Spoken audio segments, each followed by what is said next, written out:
வணக்கம். யாவர்க்கும் உரைப்போமில் நாம தினமும் ஒரு அம்பாளுடைய மகிமையும் கதையும் கேட்டுன்னு வரோம். அந்த வரிசையில் இன்னைக்கு நாம ஒரு முக்கியமான தலைப்போட சம்பந்தப்பட்ட அம்பாளை பத்தி தான் கேட்க போறோம். அந்த தலைப்பு என்னன்னா குழந்தை. இந்த குழந்தை வரத்துக்காக எத்தனை தம்பதியர் எத்தனை ஹாஸ்பிட்டலா ஏறி இறங்குறாங்க, எத்தனை டாக்டர்ஸை போய் பார்க்குறாங்க. அவங்க எல்லாருமே இந்த கதையை கேளுங்க, கேட்டுட்டு இந்த கோவிலுக்கு போங்க. நிச்சயமா உங்க கையிலையும் ஒரு மழலை செல்வத்தை கொடுப்பாள் இந்த தேவி. அந்த தேவியோட பேர் என்ன, அவங்க எந்த ஊர்ல இருக்காங்க அப்படின்ற கதையை நான் இப்ப சொல்ல போறேன்.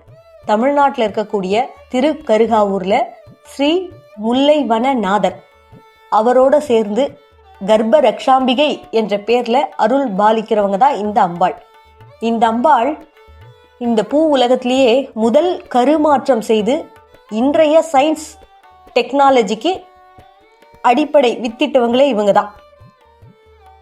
எப்படி அவங்க முதல் கருமாற்றம் செஞ்சாங்க, யாருக்காக செஞ்சாங்க, எப்படி அந்த நிகழ்வு நடந்தது அப்படின்றது எல்லாத்த பத்தியும் நாம இப்ப தெளிவா கேட்டு தெரிஞ்சுக்கலாம். முன்னொரு காலத்துல நித்ருவர் என்ற ஒரு முனிவர் இருந்தார். அவருடைய துணைவியார் வேதிகை. இவங்களுக்கு நீண்ட நாட்களா குழந்தை பேரு இல்லை. இதனால ரொம்ப மனசுடைஞ்சு போயிருந்தாங்க. அப்போ இவங்க வீட்டுக்காக வந்த ஒரு முனிவர் நீங்க போய் இந்த திருக்கருகாவூர்ல இருக்க சுவாமியை போய் தரிசனம் பண்ணுங்க, அம்பாளை போய் தரிசனம் பண்ணுங்க, கண்டிப்பா உங்களுக்கு நல்ல பலன் கிடைக்கும்னு சொல்றாங்க. அதன்படியே இவங்களும் திருக்கருகாவூர்ல முல்லைவனநாதரையும் பார்வதி தேவியும் வணங்குறாங்க. உடனே என்ன ஆகுது, கைமேல் பலனாக அந்த அம்மா வேதிகை கர்ப்பவதி ஆயிடுறாங்க. கர்ப்பிணி பெண்ணான இவங்க வீட்டுல மயக்கத்துல படுத்திருக்காங்க அசதியில. இவரோட கணவர் நித்ருவர் வெளியில எங்கேயோ போயிருக்காரு. அந்த சமயம் பார்த்து அவங்க வீட்டுக்கு வெளியில வேறொரு முனிவர் யாசகம் கேட்கிறார். ரொம்ப நேரமா கூப்பிட்டு பாக்குறாரு, வீட்டுக்குள்ள இருந்து யாரும் வரல. அதனால அந்த முனிவருக்கு வீட்டுக்குள்ள கர்ப்பவதியா இருக்கா வேதிகைன்றது தெரியாம என்ன பண்றாரு, தனக்கு யாசகம் கொடுக்கல அப்படின்ற கோபத்துல அந்த வேதிகைக்கு சாபம் கொடுத்துட்டு போயிடுறாரு. அந்த முனிவரின் சாபத்தால வேதிகைக்கு என்ன ஆகுது, கரு கலைஞ்சிடுது. வீட்டுக்கு வேதிகையோட கணவர் நித்ருவர் வராரு. வந்தா நடந்த விஷயத்தை எல்லாத்தையும் சொல்லி அழறாங்க இந்த வேதிகை. சரி, நீ கவலைப்படாத, கோவில்ல போய் அந்த தேவி கிட்டே கேளு, அவள் உனக்கு நல்லருள் புரிவார் அப்படின்னு சொல்றாரு கணவர்.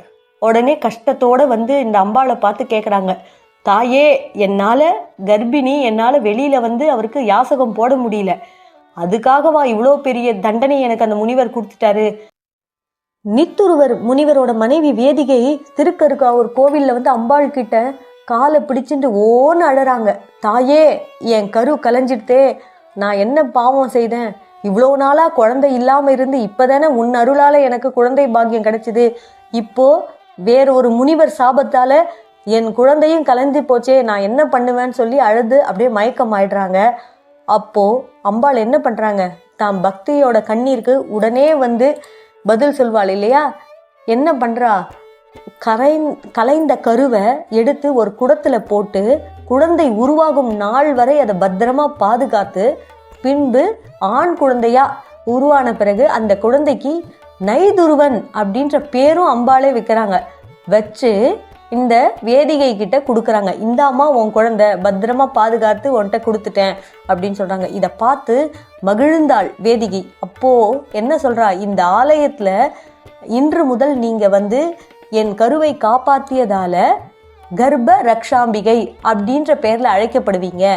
என்ன போலவே இங்க எத்தனை பெண்மணிகள் குழந்தைக்காக வந்தாலும் கர்ப்பிணிகளாக வந்தாலும் அவர்களுடைய கர்ப்பத்தை காத்து அவங்களுக்கு சுகப்பிரசவம் நடக்க அருள் பாலிக்கணும் அப்படின்னு சொல்றாங்க. அது மட்டும் இல்லாம இந்த கோவில்ல இறைவனே குழந்தை கருவை அழியாமல் காத்ததால இந்த ஸ்தலம் திருக்கருகாவூர் என்ற பெயரும் பெற்று விளங்குது.